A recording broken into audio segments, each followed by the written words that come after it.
नमस्कार, मैं कमलनाथ झा। शिक्षा की बात हर शनिवार की एक विशेष अंक में आप सभी का स्वागत करता हूं, अभिनंदन करता हूं। शिक्षकों के प्रश्नों के साथ आज हमारे बीच डॉक्टर एस सिद्धार्थ, शिक्षा विभाग के अपर मुख्य सचिव उपस्थित हैं। मैं आपका स्वागत करता हूं, अभिनंदन करता हूं सर। हमारे बीच आज 5 विशिष्ट शिक्षक उपस्थित हैं। ये राष्ट्रीय शिक्षक पुरस्कार प्राप्त किया है इन्होंने 2022 में और 2023 में। मैं इन शिक्षकों का भी हार्दिक अभिनंदन करता हूं, स्वागत करता हूं। इन्होंने अपने कुछ प्रश्नों के साथ सर के साथ बात करेंगे। अपर मुख्य सचिव महोदय का धन्यवाद हम लोगों को आमंत्रित करने के लिए। मेरा प्रश्न है सर कि सरकारी उच्च माध्यमिक विद्यालयों में अब अधिकांश स्कूल जो हाई स्कूल थे अब उच्च माध्यमिक हो गए हैं। इंटरमीडिएट की पढ़ाई अब उनमें हो रही है, किंतु बच्चों की उपस्थिति कम हो रही है, विशेष रूप से विज्ञान में। मैं समझता हूँ कि उसके कई कारण हैं। एक तो सत्रारंभ देर से होना और सत्रावसान जल्दी हो जाना। दूसरा, कोचिंग्स का स्कूल के टाइम में ही होना। विषय विशेष के शिक्षकों का अभाव होना और कुछ हद तक शैक्षणिक उदासीनता भी। हम लोग इस पर आदर्शवादी बातें करते रहे, किंतु व्यवहारिक रूप से, विशेष रूप से विज्ञान के विद्यार्थियों को स्कूल से जोड़ने के लिए क्या किया जाना चाहिए? देखिए, आज मैं एक 2-3 जिलों का मैं टीचर का जो पोस्टिंग का व्यवस्था है उसको समीक्षा भी कर रहा था, और मैं यही देख रहा था स्पेसिफिकली कि ऐसा कोई स्कूल छोटा तो नहीं है जहाँ पे साइंस का टीचर ना हो, मैथ्स का टीचर ना हो। तो ये हम लोग बहुत कोशिश में हैं कि ऐसा कोई स्कूल ना हो जहाँ पे साइंस, विज्ञान, मैथ्स या कोई हिंदी, सोशल स्टडीज़ और ये सब जितनी भाषाओं का है और जो कंपलसरी है, ये टीचर वहाँ मिसिंग ना रहे। यदि मिसिंग भी होते हैं तो बगल के स्कूल का डेपुटेशन या कुछ उस व्यवस्था से हम लोग उसको कोशिश करना चाहेंगे। तो ये हम लोग एडमिनिस्ट्रेटिवली हम लोग इसको पहले टैकल करते हैं। दूसरा है, कोचिंग वाला अभी भी बड़ा मेस है। मतलब ये कोचिंग का जो व्यवस्था है कि स्कूल टाइमिंग में ही बच्चे कोचिंग ले रहे हैं, ये अभी भी चिंता का विषय है। और मैं बार बार बोला भी हूँ कि स्कूल टाइमिंग में सरकारी जो स्टूडेंट और टीचर है वह कोचिंग संस्था में नज़र नहीं आएगा, और इस बार हम लोग कार्रवाई कर देंगे।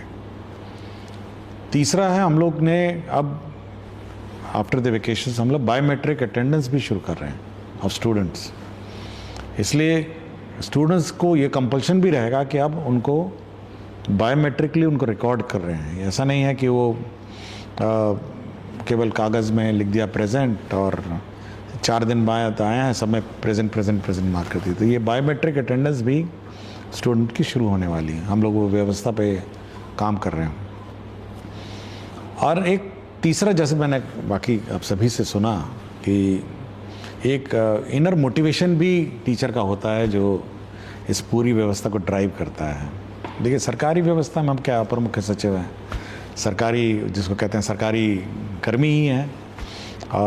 मतलब स्कूल में हम नहीं पढ़ा सकते हैं, हम केवल अनुरोध कर सकते हैं, हम मोटिवेट कर सकते हैं, हम सम्मान आपको दे सकते हैं, लेकिन उस विद्यालय में पढ़ाना आपका काम है। मतलब उस किस व्यवस्था से पढ़ाते हैं और कैसे, जैसे अभी बता रहे थे कि खेल खेल के गीत गा के, तो पढ़ाना तो आपका ही है।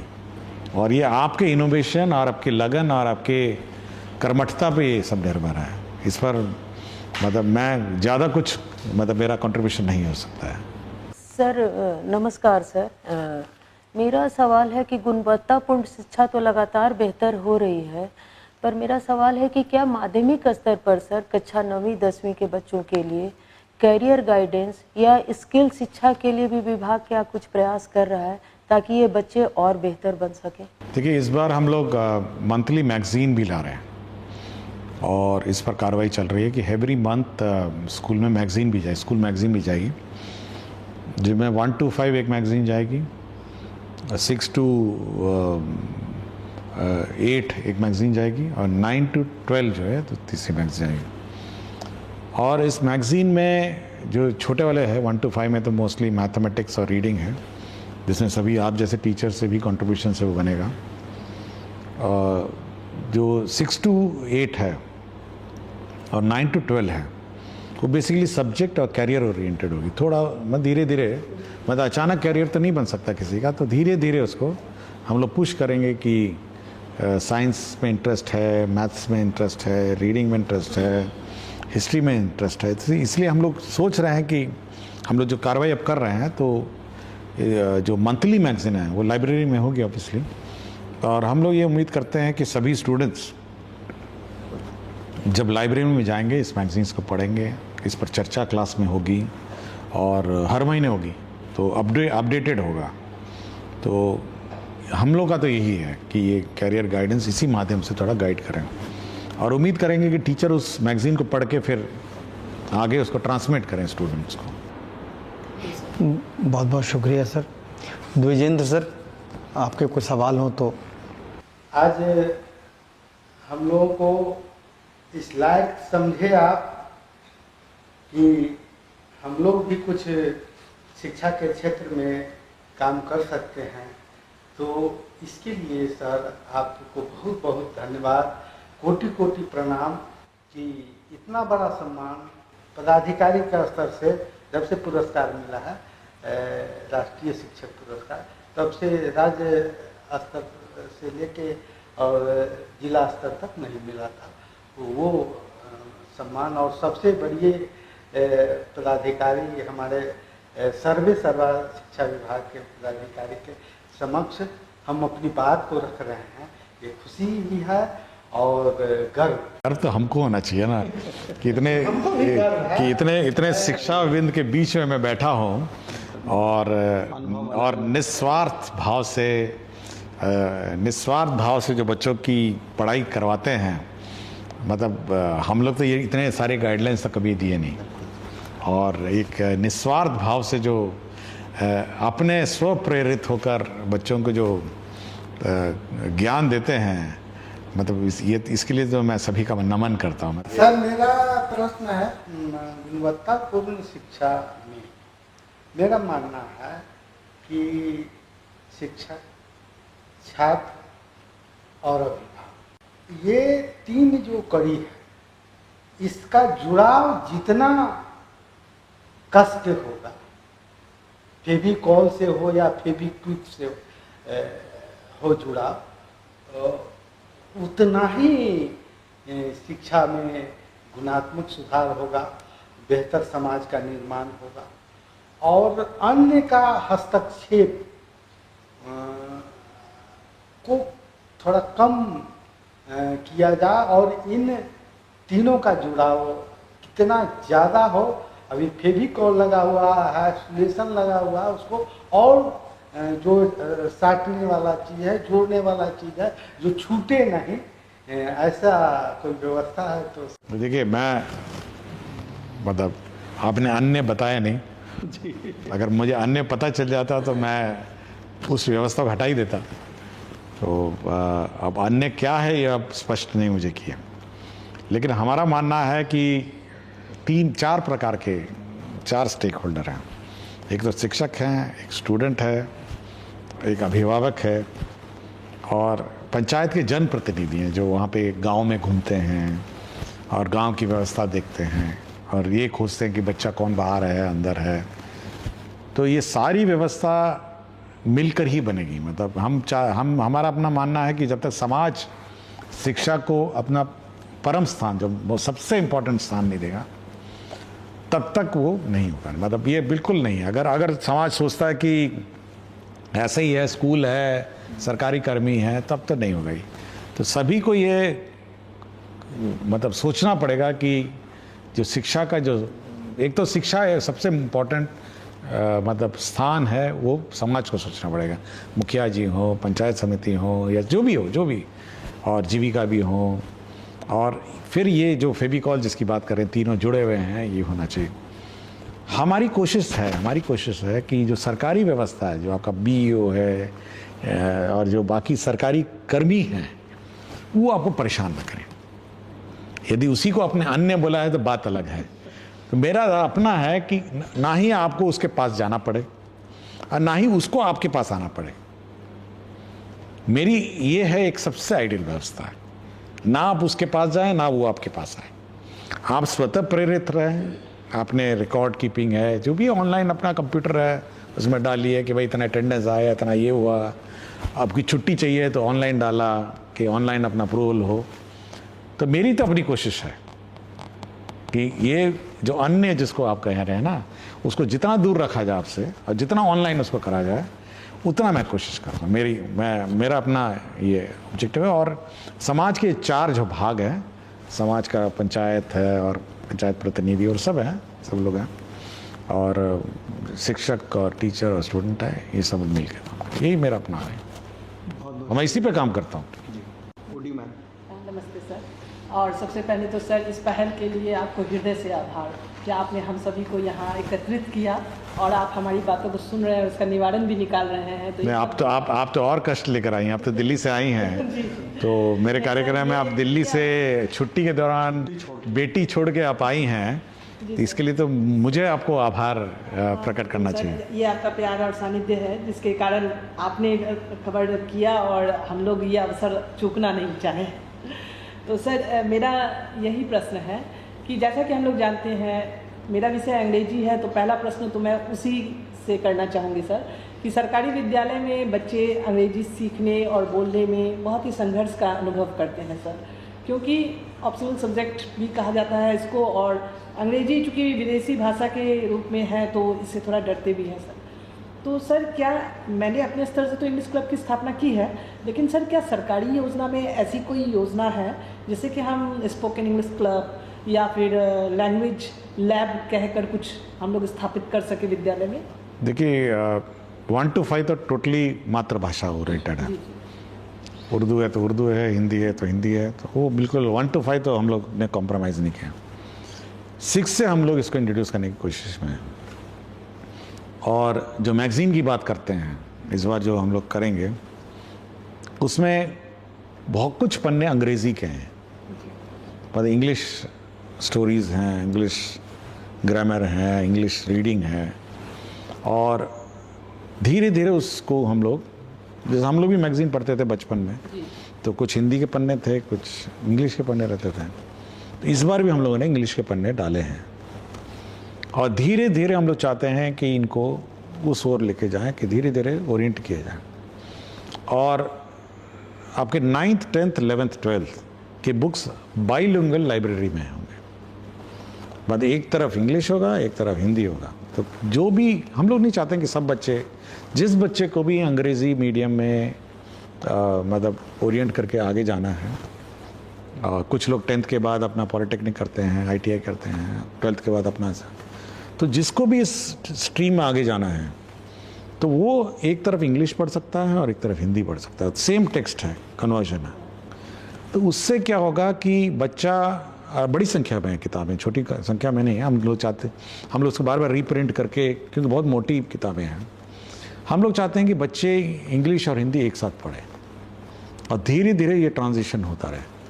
कोई ज़ोर ज़बरदस्ती हम लोग ये करना नहीं चाह रहे हैं, और ये उसके इंटरेस्ट की बात है, उसके मोटिवेशन की बात है। और अगर वो इंग्लिश में ही आगे जाना चाहता है तो इंग्लिश पढ़ेगा, केमिस्ट्री में फार्मूला है तो इंग्लिश में पढ़ेगा, मैथ्स का फार्मूला है तो इंग्लिश में साइड में पढ़ेगा। ये हम लोग का कोशिश है। श्रीकांत सर। प्रणाम सर। मेरा सवाल है कि सर आप बच्चों को लेकर के एवं उनकी शिक्षा को लेकर के बहुत ही अधिक संवेदनशील हैं। मेरा ये सवाल है सर कि बच्चों के व्यक्तित्व विकास के लिए आप जितने तत्पर हैं, क्या बच्चों में इम्पैथी का विकास हो, इसके लिए सर आपके पास कोई कार्य योजना है? देखिए, मैं हमेशा कहता हूँ, जो आज का बच्चा है ना, 4 साल, 20 साल बाद यही आपके समाज का संचालक होगा। मतलब 4 साल 5 साल मतलब यही समाज में रहेगा। हम लोग तो बुजुर्ग हो जाएंगे, लेकिन समाज वही दिखेगा। अगर आज उसको ट्रैफिक नियम नहीं समझाएंगे, अगर आपको उसको सिविक सेंस नहीं समझाएंगे, तो 24 साल के उम्र में वो सिविक सेंस क्या हो, तो कुछ भी नहीं समझेगा। समाज में जो न्यूसेंस होता है ना, वो उस स्टेज से निकलता है।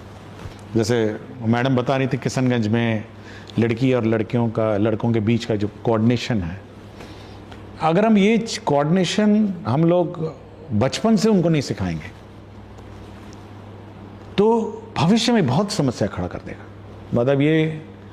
मतलब हो सकता है वायलेंस अगेंस्ट वुमेन हो जाए। और मैं बहुत ही घोर विरोधी हूँ इस बात का, घोर विरोधी, कि कोएड स्कूल में एक क्लासरूम में लड़कियों को बैठा दीजिए, दूसरे क्लासरूम में लड़कों को बैठा दीजिए। और कभी कभी मैं मास्टर्स से पूछता हूँ, हेडमास्टर से, भाई ये क्यों बैठाएं आप? तो उनका कहना था कि लड़के बहुत बदमाशी कर रहे हैं इसलिए लड़कों को अलग बैठा दिया और लड़कियों को अलग बैठा दिया। मैंने कहा ये बताओ यार, जब ये बाहर जाएंगे समाज में या घर ही जाएंगे ये, मतलब हर बार आपका 12 घंटे तो स्कूल में नहीं है, वो तो 4-5 घंटे हैं। सिखाना आपका काम था कि भाई लड़की और लड़के समाज में एक मतलब कोऑर्डिनेशन के रूप में या कोऑर्डिनेट करके कैसे रहें। वो तो बाहर जाकर तो क्या करेगा आप समझ सकते हैं, वो लड़की के साथ छेड़खानी कर देगा। तो ये जो शिक्षा है ना, शिक्षा, ये केवल स्कूल के इसका जो आउटकम है, इसका ये केवल वो जो घंटों से सीमित नहीं है कि सुबह 6 बजे आइए 12 बजे जाइए उसके बाद पिंड छुड़ाइए। नहीं, ये पूरा का पूरा आपके वर्तमान समाज का इफेक्ट करता है और भविष्य में भी यही आपको सामने दिखेगा। अगर 10 साल 15 साल बाद वो बोलेंगे कि देखिए मैकेनिक को काम नहीं करना आ रहा है, ये देखिए ये उजंड आदमी सब बच्चा सब है या बदमाशी कर रहा है, तो इसका मतलब उसको कोई शिक्षक 15 साल पहले उसको सिखाए नहीं, या उस समय का जो शैक्षणिक व्यवस्था है उस शैक्षणिक व्यवस्था ने उसको इस काबिल नहीं बनाया कि वो बिहेव ठीक करे। तो एम्पैथी की बात ने बात की, एम्पैथी भी वही बात है। तो हम इस 6 घंटे में ये बहुत उम्मीद करते हैं, हम तो कुछ ज़्यादा ही उम्मीद करते हैं कि इसी बीच आपको शैक्षणिक कार्य उसको समझाना है, उसको सिविक सेंस भी समझाना है, उसको डिसिप्लिन भी समझा। आप किताबें देखी होंगी, इस बार किताबें मैंने ही डिज़ाइन किया, कवर मैंने डिज़ाइन किया है, जो आगे और पीछे की कवर मैंने डिज़ाइन किया है। तो लोग पूछे कि क्यों, मैंने कहा उसको ट्रैफिक लाइट सिखाने के लिए, उसमें ट्रैफिक लाइट लिखे हुए हैं, उसमें क्यू में खड़े हुई है ये लिखा है कि भाई आप कतार में खड़े होइए ये लिखा है, उसमें हॉर्न मत बजाइए ये लिखा है उसमें। मैंने कहा भाई आप समाज में सिविक सेंस, वातावरण को साफ रखें, ये बने हुए चित्र आप नोटबुक को नोटिस नहीं किए होंगे कवर पेजों में, वो कवर पेज मैंने डिजाइन किए हैं। किताब का कंटेंट अलग है, कवर मैंने किया है, एक एक चीज उसका, कि बच्चे को चाहे किताब पढ़े नहीं पढ़े लेकिन ये कवर पेज तो पढ़ ले। समाज में एक सभ्य सिविक सेंस वाला व्यक्ति कम से कम रहे। ट्रैफिक लाइट है, उसमें बहुत कुछ है, पढ़िएगा देखिएगा, हाथ धोने का है, बहुत कुछ उसमें। तो ये सारा का सारा जो व्यवस्था है, शैक्षणिक व्यवस्था, ये केवल किताब के अंदर वाली पन्ने नहीं है, इसके अलावा बहुत कुछ है। एम्पैथी है, सिविक सेंस है, लड़का लड़की को इज्जत दे, सम्मान दे, यह भी है, यह भी बहुत इंपॉर्टेंट है। और ये स्कूल व्यवस्था को ही सिखाना है। अलग लड़की को बैठा दिए, लड़के को बैठा दिए, कहे कि चलिए 12 बज गया, घंटी बजाए, जाइए आप लोग अपना जाइए। नो, ये आप ही का काम है कि समाज का हर स्टूडेंट को उसके सिविक सेंस और उसके बिहेवियर चेंज लाना, ये स्कूल का काम है। मैं व्यक्तिगत रूप से अपने शिक्षा विभाग और बिहार विद्यालय परीक्षा समिति के बीच सामंजस्य का अभाव देखता हूँ। यद्यपि बिहार विद्यालय परीक्षा समिति ने परीक्षा प्रणाली को पारदर्शी बना दिया है, बावजूद कुछ कार्यों से पठन पाठन बुरी तरह प्रभावित हो रहे हैं। जैसे मैं बताना चाहूँगा, वर्ग 10 और 12 की सेंटर परीक्षाएं अक्टूबर माह में हो जाती हैं और उनकी मुख्य परीक्षा फरवरी में हो जाती है। यदि इसे दिसंबर में लिया जाता तो बच्चों को 2 अतिरिक्त माह पढ़ने के लिए मिलता। यद्यपि यह कहा जाता है कि बच्चे विद्यालय आएँ, परंतु जब से हम लोग भी पढ़े हैं, सेंटर परीक्षा के बाद विद्यार्थी बहुत कम आते हैं विद्यालय।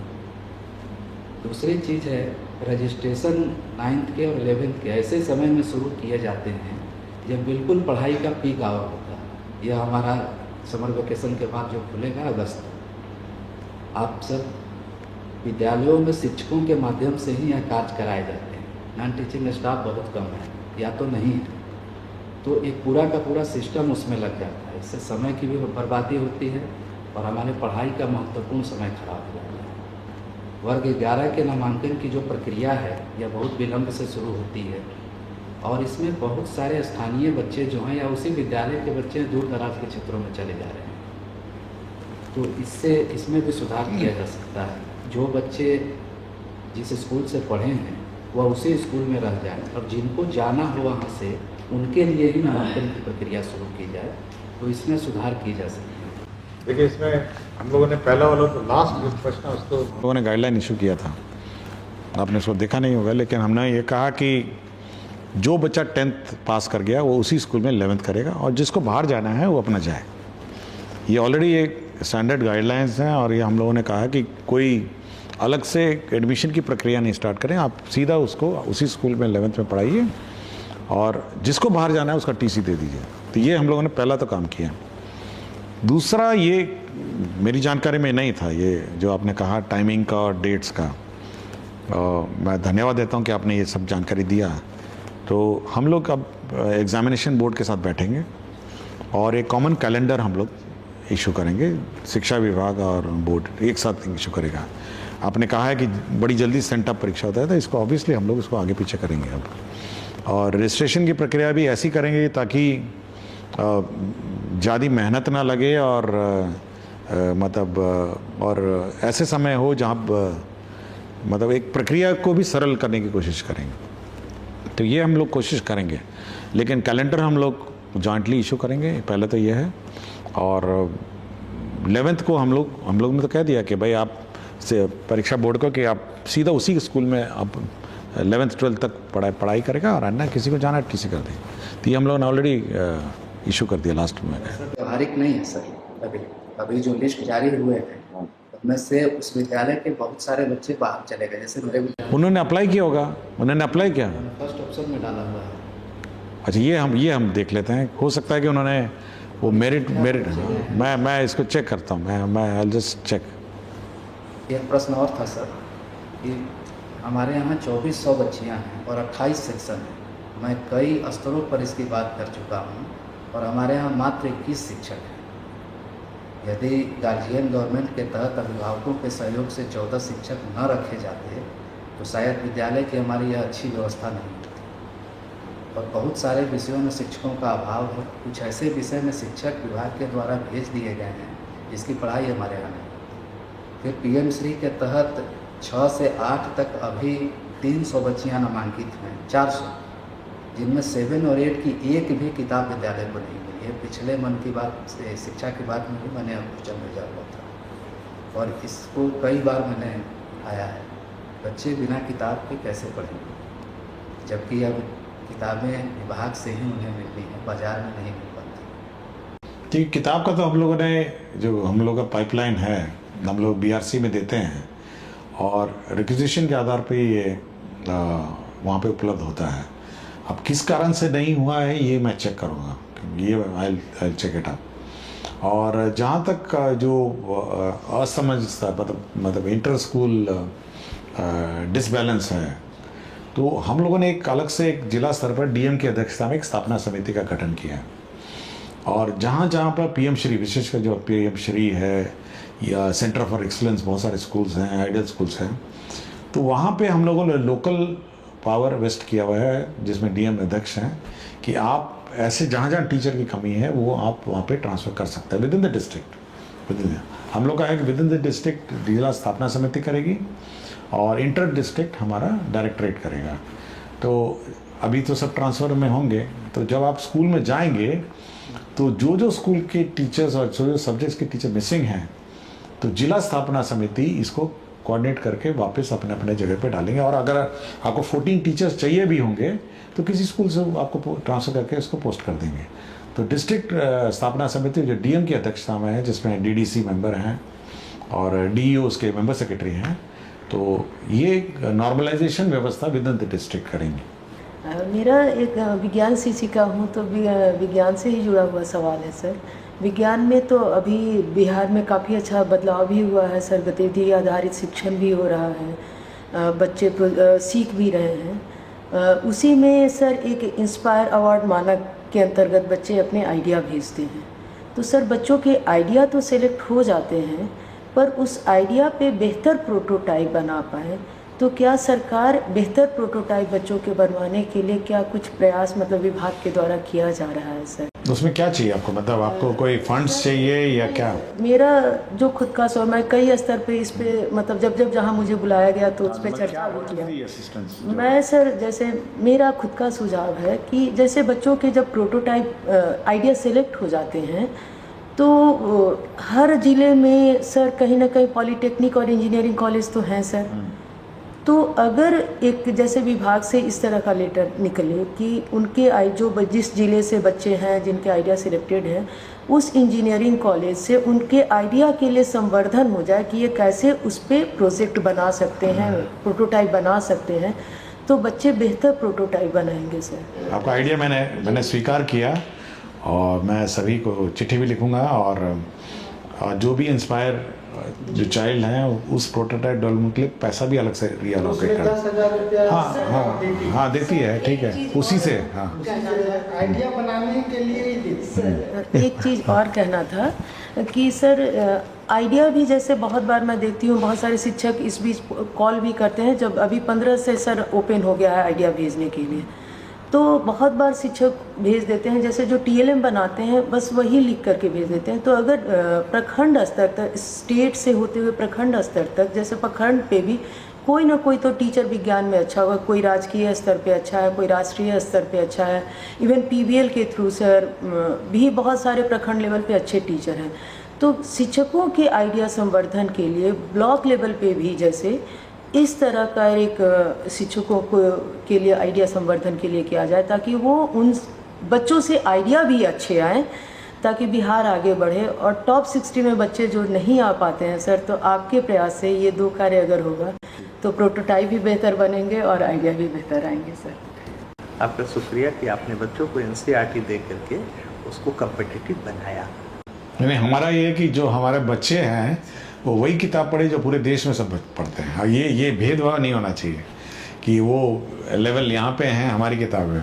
तो हमारा ये था कि मतलब एक मतलब स्तर जो है बच्चे का, शैक्षणिक स्तर पूरे देश में एक होना चाहिए और हमारे बच्चे किसी भी लेवल से कम नहीं होने चाहिए, इसीलिए NCERT की किताब है। उसमें हमारे बिहार के सरकारी विद्यालय के बच्चों को एक समस्या है कि बिहार के बगल में मतलब बंगाल किधर है या फिर कर्नाटका किधर है या पाकिस्तान किधर है, उनको नहीं पता, क्योंकि उनके पास मानचित्र या एटलस नहीं है। तो सर अगर उन बच्चों को आपने इतनी किताबें दी, इस बार लाइब्रेरी में आपकी एटलस है और डिक्शनरी है और आपको कंपलसरी लेना है एटलस रीडिंग क्लास। वो मैं इसलिए सर्कुलर ने इशू किया कि अभी पहुंच ही रही होंगी वो, तो आपको एटलस रीडिंग क्लास भी लेनी है, मतलब as part of the regular curriculum, कि वो एटलस सबके पास रहेगी, सब बच्चे एटलस देखेंगे और फिर मानचित्र को आपको पढ़वाना है पूरा, और पूरा मानचित्र प्रैक्टिस करवाना है। Thank you. मैं ये आइडिया मैं पहले ही मैं कर चुका हूँ। पिछले साल जो किट में सामान गया था सर, बच्चों की कॉपी में भी वो एटलस वो बने हुए थे। सरकारी विद्यालय पर सरकार बहुत आवश्यकता से ज़्यादा धन खर्च कर। हाँ, ये बात सही है।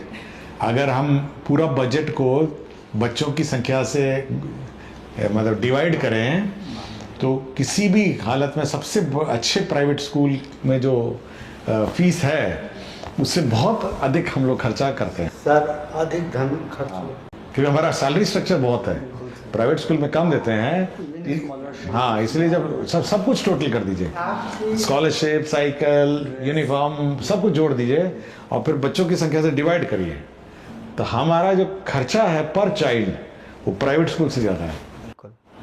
सर ये सरकार खर्च कर रही है और हमारे ACS साहब भी इतने गंभीर हैं इस मुद्दे पर। नौकरी हम भी करते हैं, ACS साहब भी करते हैं, वेतन उनको भी मिलता है, मुझको भी मिलता है, रिटायर उनको भी होना है, हमको भी। लेकिन उनके दिल में है कि समाज के बच्चे हम जैसा बने, आप जैसा बने, ये प्रयास होने चाहिए।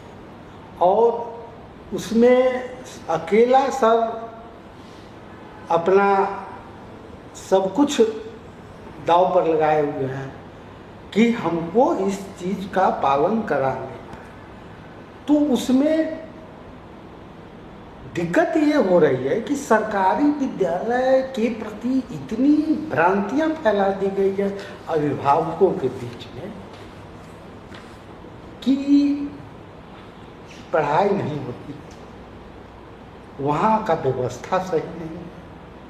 प्राइवेट स्कूल में बढ़िया पढ़ाई होता है, प्राइवेट में पढ़ाइएगा तो आपका नाम होगा कि फलना का बेटा प्राइवेट में पढ़ता है, और सरकारी में पढ़ाए इतनी तो हर कमज़ोर हो गया है सरकारी में पढ़। ये जो भ्रांतियाँ है, इस भ्रांतियाँ को दूर हम कैसे करें, अभिभावक को कैसे सरकारी विद्यालय से जोड़ें, इसमें हम लोग पूर्ण सफल नहीं हो पाए हैं। इसमें कैसे देखिए बहुत सारी चीज़ें इसमें। सबसे पहले तो मैंने ये भी बोला है कि जब असेंबली होगा तो इतनी तेज मतलब लाउड स्पीकर जब बजाइए कि पूरा मोहल्ला पूरा गांव जाग जाए कि यहाँ स्कूल शुरू हुआ। पहले तो वो रोज अभिभावक एक दिन देखेगा सुनेगा, दूसरे दिन तीसरे दिन अपने बच्चे को भेज देगा, ठीक है, वहाँ तक तो ठीक है। दूसरा है कि जब वो देखेगा कि बच्चा जो है घर आया है और बैठ के होमवर्क कर रहा है, तो उसको ये लगेगा कि कुछ पढ़ के तो ज़रूर आया है, और कुछ पढ़ने कल उसको क्लास है इसका, और नहीं पढ़ के जाएगा तो ये बिल्कुल पता नहीं क्या हो जाएगा। तो उसको ये भी फीलिंग होती है कि बहुत सारे अभिभावक को पता भी नहीं है कि कैसे पढ़ाई हो रही है, लेकिन वो देख रहा होगा कि मेरा बेटा बैठ के पढ़ रहा है और कुछ किताब खोला है, लिख रहा है कुछ। तो ये भी बहुत इंपॉर्टेंट चीज़ है। इसलिए मैं बार बार बोलता हूँ होमवर्क दीजिए और होमवर्क का इवैल्यूएशन करिए, और अगर उसको लग नहीं रहा है पेरेंट्स को कि कुछ पढ़ी नहीं रहा है, आया घर में ऐसे घूम रहा है, वेला घूम रहा है, तो उसको बड़ा हल्का लग रहा होगा स्कूल की, कुछ पढ़ाई नहीं लगता हुआ है और वैसे ही टाइम पास कर रहा है सब। तो बहुत कुछ देखता है, आपका नोटबुक देखता है बच्चे का कि बच्चा नोटबुक में क्या लिखा है। कभी कभी बड़ा दुख होता है, मैं अपने ऑफिसर्स के बैठक में करता हूँ, कल भी मेरी बैठक हुई टीचर्स ट्रेनिंग के बारे में समीक्षा हो रही थी कि टीचर्स को कैसे ट्रेनिंग किया जाए। तो मैंने कहा कि भाई ऐसा कैसे हो जाता है कि इतना ट्रेनिंग देने के बाद भी वो स्टूडेंट जो है एक पन्ने पे इंग्लिश है, एक पन्ने में हिंदी है, एक पन्ने में मैथ्स है, एक ही नोटबुक में, और टीचर वहाँ पढ़ा रहा है मैथ्स और यहाँ पे हिंदी का पन्ना खोल के बैठा है। कल बहुत दुखी था मैं। कल मैं पूरा टीचर्स ट्रेनिंग की समीक्षा की कि कैसे टीचर ट्रेनिंग होगा, क्या है, इस करिकुलम को सुधारा जाए। अभी नए डायरेक्टर एसीईआरटी नए ज्वाइन भी किए इसी चक्कर में।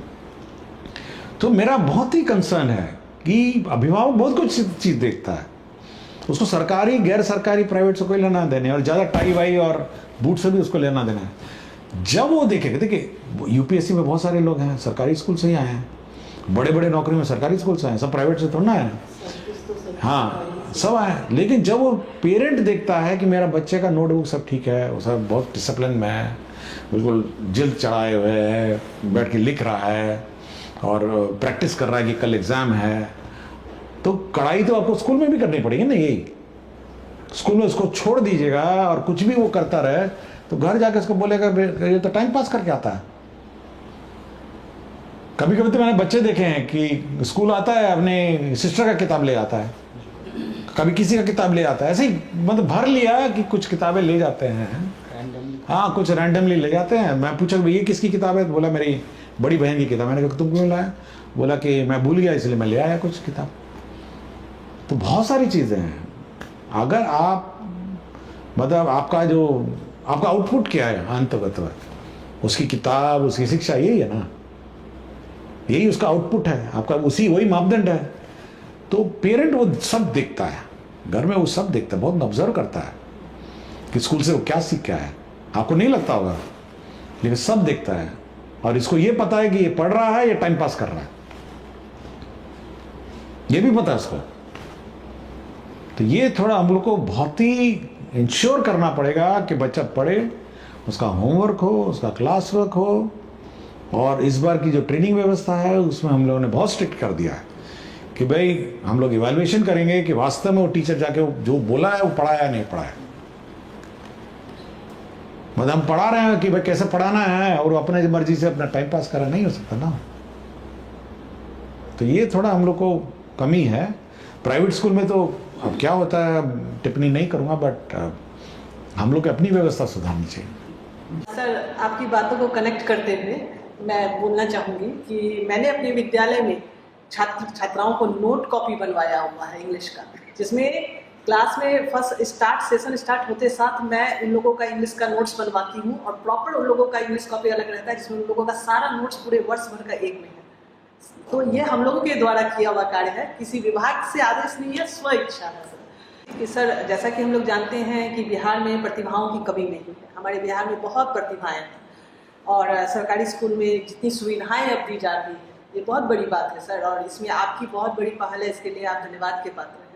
तो सर, मैं ये पूछना चाह रही हूँ, जैसे हम लोग ओलंपियाड में बच्चों को बैठाते हैं, NST वाले एग्जाम में बैठाते हैं, ठीक है, और सरकारी स्कूल की तैयारियां बच्चों को करवाना चाहते हैं। जैसा कि मैंने देखा है कि 11th करने के बाद या 12th करने के बाद या 10th करने के बाद ही बच्चे चाहते हैं कि वो प्रॉपर किसी कैरियर को चुने, कैरियर में जाए आगे। तो उसके लिए वो लोग फिर आते हैं हम लोगों के पास कि मैम कहाँ जाना रहेगा। मतलब समझिए जिनके अभिभावक के पास थोड़ा पैसा है तो वो बाहर जाने का सोचते हैं, जिनके पास नहीं है तो वो फिर मन महसूस के रह जाते हैं। तो क्या सर कुछ ऐसा प्लान किया जा सकता है कि बच्चों के लिए हर ब्लॉक में एक रिसोर्स सेंटर डेवलप किया जाए जहाँ की उन लोगों को कॉम्पिटिटिव एग्जाम्स की तैयारी करवाई जाए, डिजिटली इक्विप्ड हो, हर संसाधन हो और अच्छे टीचर्स हो, जिससे कि वो लोग बाहर ना जाकर अपने कंपटीशन की तैयारी अपने ही क्षेत्र में कर सकें। क्या ऐसा कुछ करवाया जा सकता है सर? ये आइडिया अच्छा है, इसका मैं सोचूंगा इसका कि ब्लॉक स्तर पर एक मतलब कंपटीशन का सेंटर रखे, फिर हम लोग टीचर्स का मतलब मांगेंगे कौन कौन टीचर पढ़ाने के लिए इच्छुक हैं, इंटरव्यू लेके उन टीचर्स को उस ब्लॉक में डालें। मतलब वो एक स्कूल ना हो बट कंपटीशन सेंटर हो। और लेकिन वही है कि बच्चे गांव से कैसे आएंगे ये मुझे नहीं समझ में आ रहा है, क्योंकि बहुत दूर से आना पड़ेगा उस ब्लॉक हेडक्वार्टर में। सर उसमें अभी इसको वीकेंड के या फिर वैसे बच्चों को ट्रांसफ़र करना पड़ेगा हमको ब्लॉक। हॉस्टल वगैरह कुछ बनवाने। सर हमारी योजना चल रही कस्तूरबा गांधी बालिका विद्यालय और सुभाष चंद्र बोस बालकों के लिए भी आवासीय विद्यालय, तो इसमें आवासीय रखना पड़ेगा। तो इसमें जो मेधावी छात्र हैं, हाँ, उसको आवासीय रखना पड़ेगा। तो ऊपर 30 के तर्ज पर ही होता है और अभी जो हम रख रहे हैं कस्तूरबा में, तो बच्चे गार्जियन 2 दिन रखते हैं फिर ले जाते हैं, 4 दिन रखते हैं फिर ले जाते हैं, ये समस्या है। लेकिन मेधावी छात्रों को इंफ्रास्ट्रक्चर वही रहेगा कि टीचर उसमें वही रहेंगे। कुछ टीचर के विषय की गत की जरूरत होगी तो अलग से दिया जाएगा। सर, मैंने देखा और मेधावी छात्रों का जो गरीब हैं और मेधावी हैं उनको अवसर मिल जाएगा। अभी भोजन किसी की समस्या नहीं है। पहले ये जान करके कस्तूरबा खोला गया था कि भोजन नहीं है, कपड़ा नहीं है, तो सरकार तो विद्यालय में भोजन भी दे रही है, कपड़ा भी दे रही है, पैसा दे रही है, कलम दे रही है, किताब दे रही है, सैनिटरी पैड का पैसा दे रही है, सब कुछ आपके माध्यम से सरकार नहीं कोशिश करते हैं ये एक बार, क्योंकि ये कहीं मुझे पहले भी सुझाव आया था कि ब्लॉक स्तर पर 538 ब्लॉक में मतलब मेधावी स्टूडेंट के लिए कैरियर गाइडेंस और कैरियर कोचिंग के लिए मतलब सेंटर मेडिकल का अलग हो, इंजीनियरिंग का अलग हो, ये मैं इसको हम लोग वर्कआउट करते हैं, क्योंकि टीचर्स फिर हम लोग फिर इंटरव्यू से करके ले लेंगे। ब्लॉक में जो अच्छे स्कूल हैं, बड़े स्कूल हैं आपके ब्लॉक में, अच्छे टीचर्स भी हैं बहुत सारे, तो हमारी यूपीएससी लिख के लौटे हैं और बीपीएससी लेके लौटे हैं, तो उससे ज़्यादा थोड़ा ना कोचिंग इंस्टीट्यूट के टीचर्स हैं, ये तो बहुत अच्छे अच्छे टीचर्स हैं, तो उनको ऑप्शन दे दिया जाएगा, वो वैसे ही ब्लॉक मुख्यालय में आके पोस्टिंग हो जाएगा। ट्रेनिंग के लिए आपने बहुत बेहतरीन शेड्यूल बनाया जो एससीईआरटी करा रही है डाइट, और बहुत टाइट शेड्यूल्ड है। मैंने देखा से पूरा, प्रिंसिपल सर गेट पे खड़े हैं, 1 मिनट में कोई डिले नहीं, और बहुत मज़ा आया पढ़ने में। नए नए विषय हैं जो हमारे बहुत काम के हैं, लेकिन सर उसमें एक सुधार की ज़रूरत है। कोई टॉपिक ऐसा है सर जिसको 2 या 2.5 सेशन की ज़रूरत है, कोई एक सेशन में उनको समाप्त करना पड़ता है, बहुत फास्ट। देखिए, ट्रेनिंग का मेरा अपना अलग नज़रिया है। ट्रेनिंग का मेरा नज़रिया है कि हम लोग को ट्रेनिंग इंस्टीट्यूट में सब्जेक्ट ट्रेनिंग नहीं देना चाहिए। वो यूट्यूब में है, अपना देखिए, ऑनलाइन देखिए, पढ़िए, अपना करिए। हमारा ये है कि ट्रेनिंग स्कूल्स में कैसे पढ़ाना है, इस पर ट्रेनिंग होना चाहिए, क्योंकि वही मिसिंग है, मतलब वही गड़बड़ा रहा है। मतलब जो है कि स्कूल में कैसे, मतलब हाँ, में होमवर्क देना है, क्लास वर्क देना है, स्टूडेंट को कैसे अट्रैक्ट करना है, स्कूल का संचालन कैसे करना है, क्लासरूम का संचालन कैसे करना है, पीटीए कैसे करना है। तो हम लोग ये इस बार फोकस कर रहे हैं नॉट ऑन द सब्जेक्ट। हम लोग चाह रहे हैं कि आपका ये स्कूल का संचालन, स्कूल में जो प्रक्रिया है, इस पे ज़्यादा फोकस करेंगे। और जहाँ तक सब्जेक्ट का कंटेंट है, यूट्यूब में है, हम लोग यूट्यूब लिंक दे देंगे आपको, ऑनलाइन पढ़ लीजिए जाके, क्योंकि बैठ के सब्जेक्ट नहीं पढ़ा सकते हैं, वो तो ऑलरेडी आप पढ़े हुए हैं, और नए नए सब्जेक्ट है, अपना नया नया यूट्यूब में पढ़िए। तो ये थोड़ा हम लोगों को इस बार फोकस चेंज कर रहे हैं, और कोशिश कर रहे हैं कि क्वालिटी ऑफ एजुकेशन कैसे इम्पार्ट की जाए। किताब है तो उसको इम्पार्ट कैसे किया जाए, उस पर ज़्यादा हम लोग का फोकस है इस बार। और सब्जेक्ट तो हम लोग उम्मीद करते हैं कि आप लिंक से पढ़ेंगे, और जो ऑनलाइन क्लासेस है उसको अटेंड करेंगे। हम लोग मैं विशेषकर सबको अपना आभार प्रकट करता हूं कि बहुत दूर दूर से सब आए, और बहुत ही सम्मानित शिक्षक हैं और अवार्ड विनिंग शिक्षक हैं। मुझे बहुत अच्छा लगा, और मैं काफ़ी देर सुनता भी रहा। मैं आज एक तरफा काफ़ी सुना मैं, और ये मेरे लिए ज्ञानवर्धक रहा, और मैं सभी का अपना आभार व्यक्त करता हूँ। और मैं चाहूँगा कि इनकी जो बातें हैं, जो भी हमारे शिक्षक सुन रहे हैं, इसको एक मार्गदर्शन के रूप में लें, और अपने अपने स्कूल में व्यवस्था को सुधारेंगे। धन्यवाद, बहुत बहुत धन्यवाद। फिर हम अगले अंक में शिक्षा की बात हर शनिवार के अगले अंक में फिर उपस्थित होंगे।